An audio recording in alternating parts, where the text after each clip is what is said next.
Hello and welcome to the 12 Months to Marathon podcast with me, John Hill, the running podcast for the over 35s with Marathon Dreams.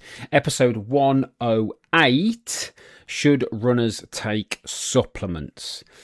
Particularly runners over 35 because, that's who I mainly work with. But in general, should runners take supplements? So we're going to talk about supplements today. And more specifically, do you actually need to take them? Which ones might be useful and which ones are potentially just expensive P or we, depending on where you are in the world. Which is actually it's very crass, but it's actually quite true in the sense of if you don't take decent supplements, they are just expensive.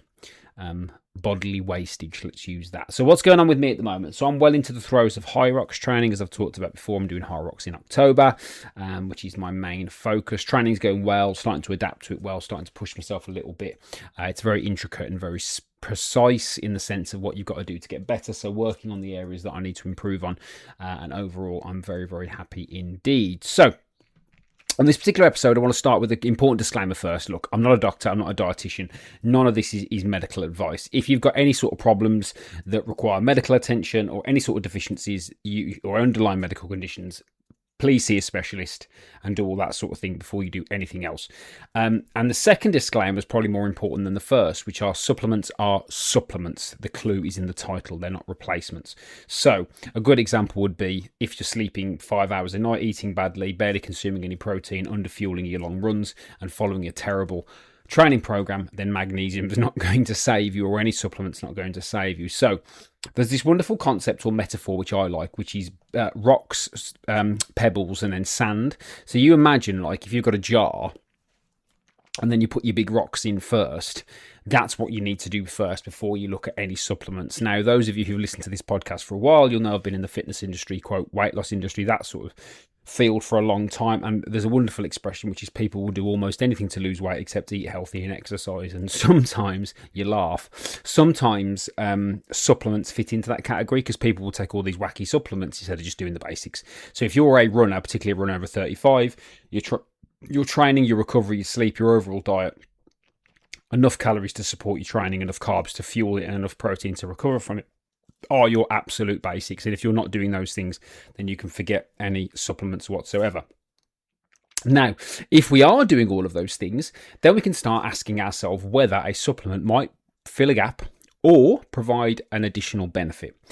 And that's broadly how evidence-based sports nutrition approaches supplementation as well. A supplement should ideally have a reason for being there. And this is really important, because I've seen so many people over the years, myself included, from research and things like that, who've taken things because they've read about them and actually they can't give a clear pathway to why they are taking that particular thing. Now, it's particularly important as we get older that you've got a definite reason for these things, and actually they may provide you with an additional benefit. So if you're 40, 45, 50 or older and you are trying to train seriously for a marathon while managing a career, children, stress, strength training, everything else that life throws at you, then recovery becomes incredibly important. What I'm going to talk to you about today are the supplements that I use. Okay, so these are the supplements that I personally use. I don't recommend anything I don't use particularly unless I've got strong evidence to say the benefits of it. Okay. I also don't recommend any products that I don't use myself as well, or that I've not heard are very, very good. When it comes to supplementation, what you get, you pay for. Okay. So if you're getting them from the supermarket shelf or the store shelf, the cheap ones, they're perhaps not having the desired benefit you would want. Okay. I don't get anything for this. But for my main supplements that I'm going to talk about today, I use a company called Lily and Loaf, who I've not got any sort of commercial connection with. I don't get anything, but I've used their products now for nearly 15 years, and I highly recommend those. So Lily and Loaf. And if you want to just chat about, getting those through myself, then you can just give me a shout and we can sort that out. But yeah, Lily and Loaf are who I use. And again, there's no benefit for me for saying that. It's just a product that I use. So I'm going to start off with my favourite, which is the one that comes up the most for everybody, is magnesium. Now, magnesium is involved in hundreds of biochemical reactions in the body. It's involved in normal muscle and nerve function, energy production, and numerous processes that are obviously relevant to somebody who exercises a lot. And that's why magnesium gets marketed heavy to people who exercise and runners as well. So you'll hear claims about magnesium improving sleep, stopping cramps, improving recovery, and transforming performance. Perhaps need to be a little bit more measured than that when we look at it, because if your magnesium intake is already adequate, taking more magnesium isn't going to automatically turn you into a better runner. And that's the important distinction with all supplements, to be honest. So correcting a deficiency and taking additional amounts when you're already sufficient are two completely different things. So magnesium is naturally available from fruits, including nuts, seeds, whole grains, beans, and leafy green vegetables.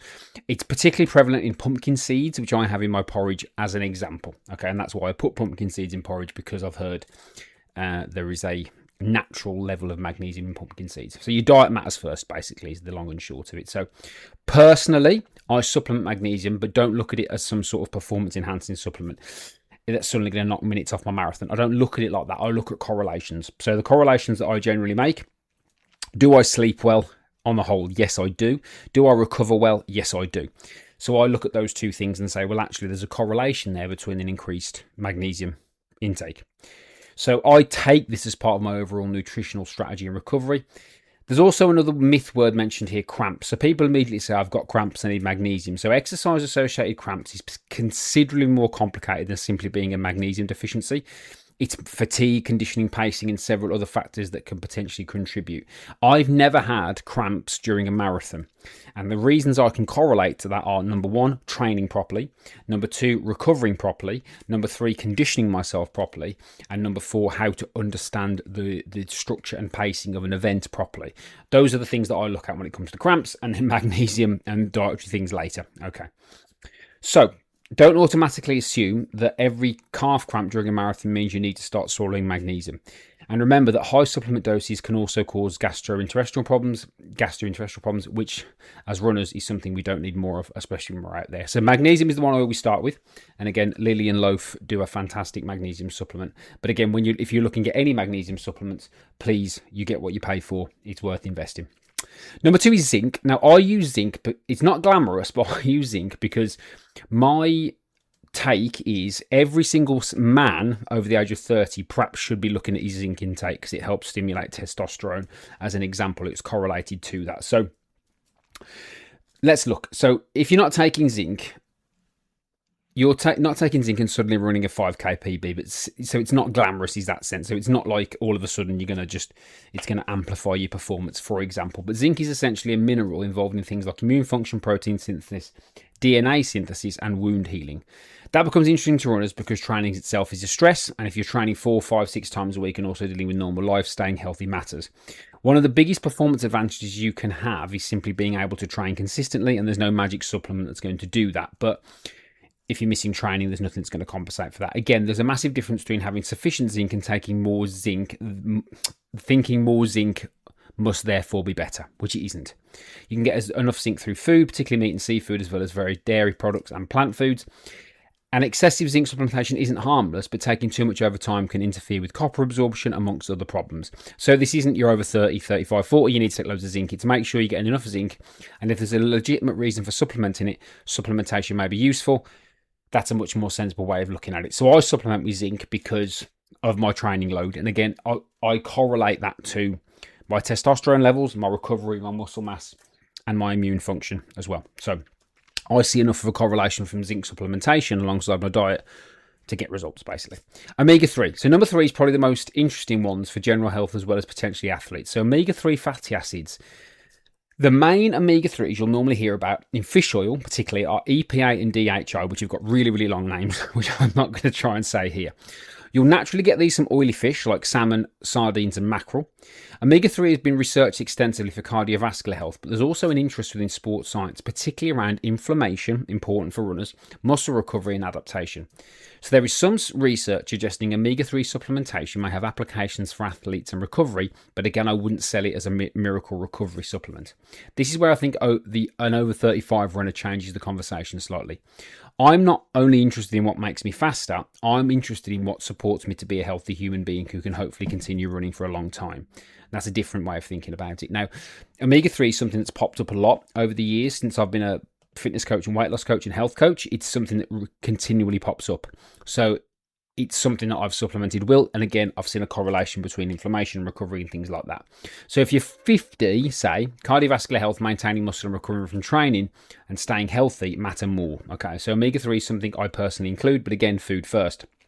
If you're regularly eating oily fish, for example, mackerel, salmon, for example, then potentially you wouldn't need to do this. If you've got a very good diet, your situation is different from someone who never eats fish. And that's why it's sometimes difficult to make sort of blanket recommendations. You can also get this from plant sources, flaxseed and chia seeds I have every day as well. So I've always made sure to do that in the sense of supplementing with omega-3 to make sure I get as much as I can because of stuff that I've read and things like that and how it can help. Okay. The final one is turmeric. Now, I've always eaten a lot of turmeric because I read years ago that it's very good for inflammation and it's sort of like a power food or a power spice. Now, I've recently started supplementing with turmeric, again with Lily and Loaf, and I've also recently started taking turmeric shots with a company called the Turmeric Co., who I do have an affiliation with, and if you want to get 25% off your first order, you can do the links at my bio and Instagram at 12 Months to Marathon. That's totally your choice. I use the Lily and Loaf turmeric as well, because I do that because basically it just... I don't think, there isn't too much turmeric you can have based on the research that I've done. And I see a very big benefit from that, particularly from an inflammatory standpoint. So technically, discussing all this and we're talking about what's called curcumin, which is one of the principal active compounds found in turmeric, basically. So a bit of background here. So this one interests me particularly because I train a lot, I run, I do strength training, I do high rocks training. So I've got quite a lot of physical stress that goes through my body. Okay, so curcumin has been investigated because of its anti-inflammatory and antioxidant properties, particularly in relation to exercise-induced muscle damage, soreness, and recovery. And there's some encouraging research here. Study and systematic reviews have found potential reductions in muscle soreness and some markers of muscle damage following exercise. But this isn't like conclusive. This is all correlations. So a recent study actually found potentially favourable effects in certain areas of recovery. But again, the evidence is inconsistent and generally of low or very low certainty.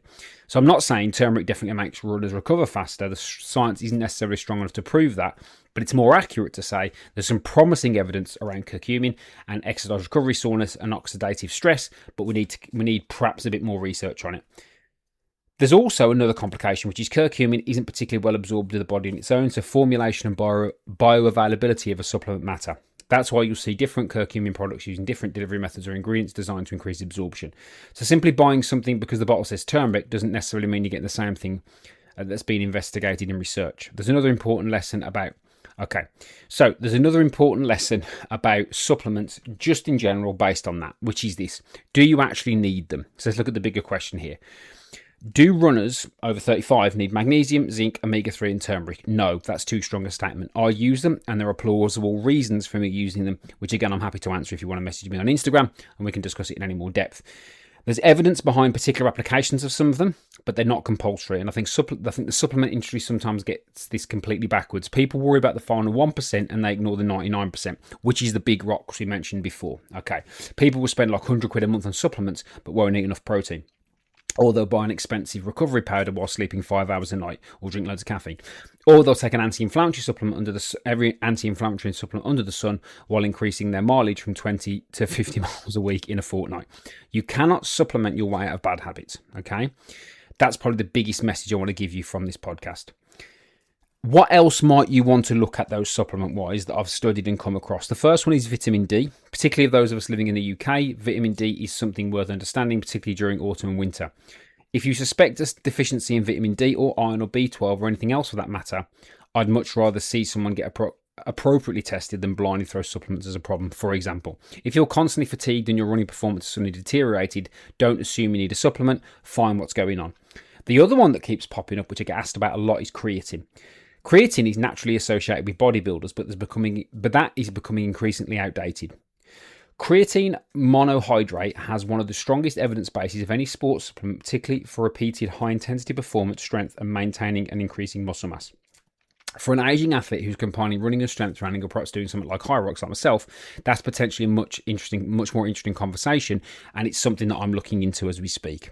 It doesn't mean every runner should take creatine. It just means that creatine is high on the evidence-based list of many of the other things that you might see out there. Okay, so Let's wrap this up in conclusion. If you're a runner over 35, don't start with the question, what supplements should I take? Start with, is there anything missing from my nutrition, health and recovery that supplementation could help with? That's a better question. Okay, for me personally, like I said, I currently use magnesium, zinc, omega-3 and turmeric, but that's part of a bigger picture.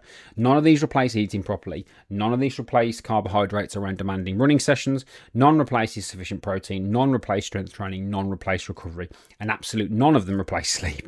Think of supplements as the final piece of the jigsaw rather than the foundations of it. Get your training right, get your nutrition right, get your sleep and recovery right, and then look at the evidence that a particular supplement can help you. And if so, do your research and then look at correlations once you take it. Don't take anything because another runner on Instagram takes it, including myself. Understand the reasons why you're taking it, and that's probably the most useful supplement advice I can ever give you. So, thank you for listening as always. I do appreciate it. Do your research. Test things out and make sure that you're listening to credible people. I have recommended the supplements that I personally use. Like I said, they're through a company called Lillian Loaf. I do take turmeric through the Turmeric Co. There's a link in my bio and you can get 25% off your first order. I do have an affiliation with those. That's entirely up to yourself whether you do that. But whatever you do, just do your research first before you take anything or in truth, listen to anybody. And if you've got more complex issues, please go and see a professional. So thank you very much for listening as always. I do appreciate that. Don't forget to subscribe wherever you get your podcast from, Apple or Spotify. That makes a massive difference to me. If you want to drop me a comment as well or a 5-star review on Spotify, that really helps. Please share this podcast with anyone that you feel may be of interest to. If you don't follow me on Instagram, hop over there at 12 Months Marathon and drop me a follow. I would really appreciate it. And if you go to the link in my bio, like I said, there's a couple of things you can do over there. You can join my free running community for the over 35s where we can engage, take you away from the noise of social media and share experiences. And again, if you do want to investigate, particularly the Turmeric company, I do rate these products. I have used them for a good few months now. It's worthwhile looking, but the link's there at my bio. So thank you very much for listening as always. Do appreciate it, and I'll speak to you all again very soon indeed.